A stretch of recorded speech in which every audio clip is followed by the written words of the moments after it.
Hello everyone, this is Highlander from MTG Cardsmith doing another custom Magic the Gathering card review. This is another card by TGBCGakurenZelthorn, and this is from his set Earth. If you haven't watched any of the other reviews of this set, please watch those first. The first one is called Miku Warsinger. Here we have a card called Corona Rage Dragon.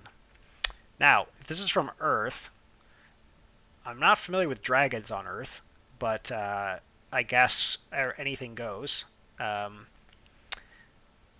so what do we got? We have a okay. This better be good. We got a 2 mana 13/13. So already I'm starting to the eyes are starting to roll to the back of my head. But let's see what we got. Flying. Sacrifice Corona Rage Dragon when it enters the battlefield, unless you have 50 or more Rage mana. Great. Okay. Like it. Like it. That's a lot. I think that's a lot. Pay 10 Rage mana. Put a -1/-1 counter on up to 10 target creatures. Gain 1 life for each counter distributed this way.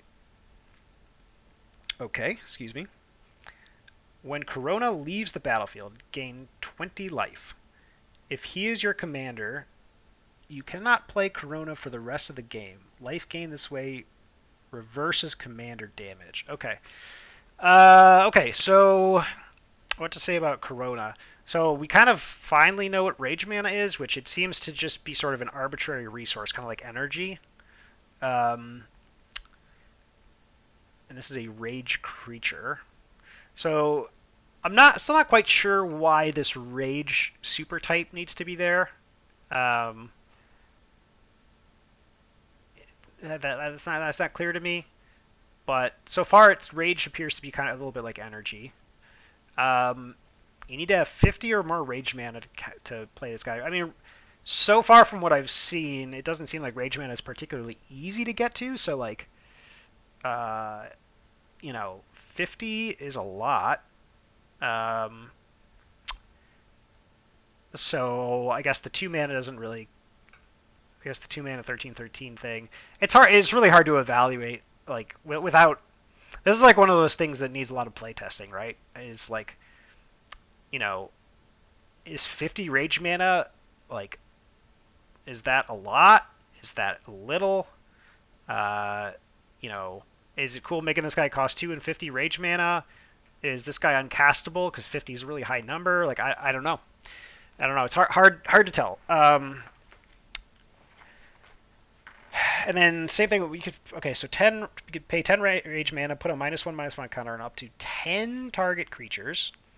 Gain 1 life for each counter distributed this way. I mean, that's a powerful, very powerful ability. Um, feels like you might as well at that point just say put a -1/-1 counter on each creature your opponent controls, or each creature your opponents control, or something like that. And you also get to gain 1 life for each counter. Oh boy. Okay, and then when Corona leaves the battlefield, gain 20 life. If he's your commander, you cannot play Corona for the rest of the game. Why is that the case? You cannot play Corona for... Okay, life gain this way reverses commander damage. Um, yeah, I mean, this is a really difficult to evaluate card because of the Rage Mana mechanic. I haven't really seen enough Rage Mana cards to really know, how easy this is to actually pull off this whole shebang, right?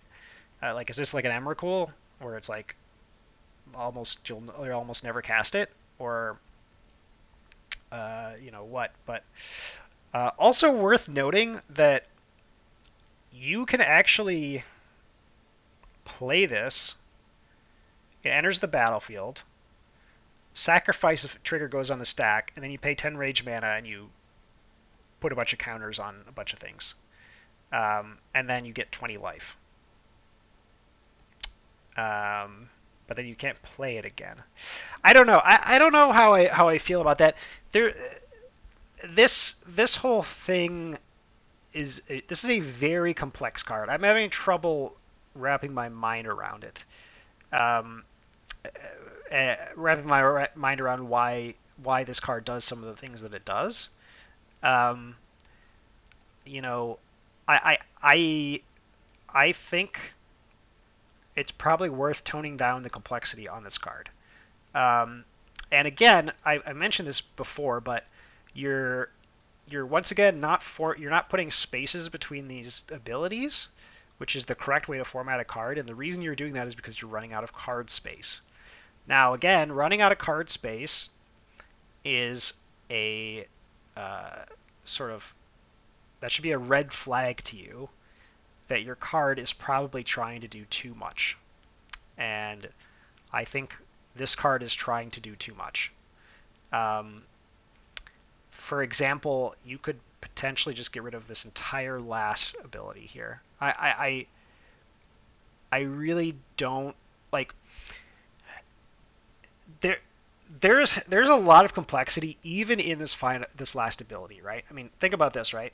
So when he or she, I'm not sure if it's a he or she, but when it leaves the battlefield, gain 20 life. Okay, I mean that's a lot of life. But then we have this line: if he is your commander, you cannot play Corona for the rest of the game. Why? Why can I not play Corona for the rest of the game? I've also never seen this on a card before. So we've got a lot of extra complexity there. And then we have the additional complexity of life gain this way reverses commander damage, right? Which also is not, I don't think that's a thing that I've seen before. I mean, I'm not a commander player, so, you know, I, uh, I could be completely wrong here, but I think that's the first time I've ever seen that before. Now, I'm not saying it's bad to do things you haven't seen before. In fact, I think it's good, right? However, this card is doing everything. You know, it's doing so much that it's hard to digest this card. It even has this like ability here. It's got this weird cost sacrifice rage mana thing going on. Um, there's just a lot here, you know, and I really think this card would improve if there was less going on with it, right? Um, so yeah, there are lots of ways to change the design of this card. I'm not going to go through all of them, but um, yeah, I think I have to give this card a 2 out of 5. I just think that there's so much going on with this card, and there's like okay, so like let's just take a look at this just for one final look here, okay? So we have a 2 mana 13/13. That's complex. We've got a rage creature, which I still don't know what that means, but that's extra complexity there. We have rage mana as a mechanic. Also, we're not paying rage mana here. We just have to have rage mana. So that's kind of complex. And then we can pay 10 rage mana to, which, you know, we already don't know what rage mana is. But then we can put a -1/- counter on up to 10 target creatures. Not sure why we chose that other than there's 10. And we gain life for each counter distributed this way. And when Corona leaves the battlefield, gain 20 life. And if he is your commander, you cannot play Corona for the rest of the game. And life gain this way reverses commander damage. You see where what I'm kind of getting at is just like this card just makes my brain explode. Um, and I think that'll be the same for a lot of other players. So I think when you're creating cards, I would start here's what I would suggest for you, and you know you can take this or leave it. You know, I'm just some idiot on the internet, so you know who cares about what I think. But one thing I might suggest that you do is try designing some simple cards. I know I've seen a couple of them. You know, I've seen a couple of them already in the set, like Russian Winter. I liked. You know, Shy Elf Maiden is kind of getting there. Um, but just try designing some simple cards. You know, maybe try designing some simple rares. That's kind of a nice challenge there, right? Come up with some rares that have just a few lines of text, but still kind of fit the rarity and the cost. And for inspiration, you can look at you know just some rares like I don't know. I, this is probably a terrible idea. I don't exactly know what. Whoops. But just look at some of the existing rares. Um, you know, look at this. Here's a rare that says counter target spell you gain 3 life, right? Nice rare. Nice simple rare, right? Abrupt decay, can't be countered, destroy something.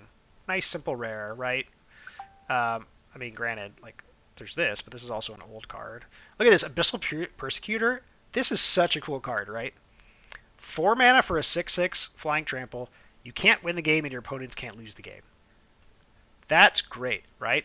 This card doesn't need anything else. It doesn't need, uh, you know, it doesn't need anything else because this is already like enough uniqueness that this card is great. Like it's 4 mana 6/6 flying trample with this thing, right? Like this is like a beautifully designed Magic card in my opinion. So I would try and design some cards like this first, and kind of get the hang of that before you start making these really complex cards, because I think that really detracts from the card itself. I mean, it's cool art. I mean, look at this dragon, right? Um, so yeah, I'm gonna give this card a 2 out of 5. I've babbled for way too long about this one. So thank you for watching, and I'll see you next time.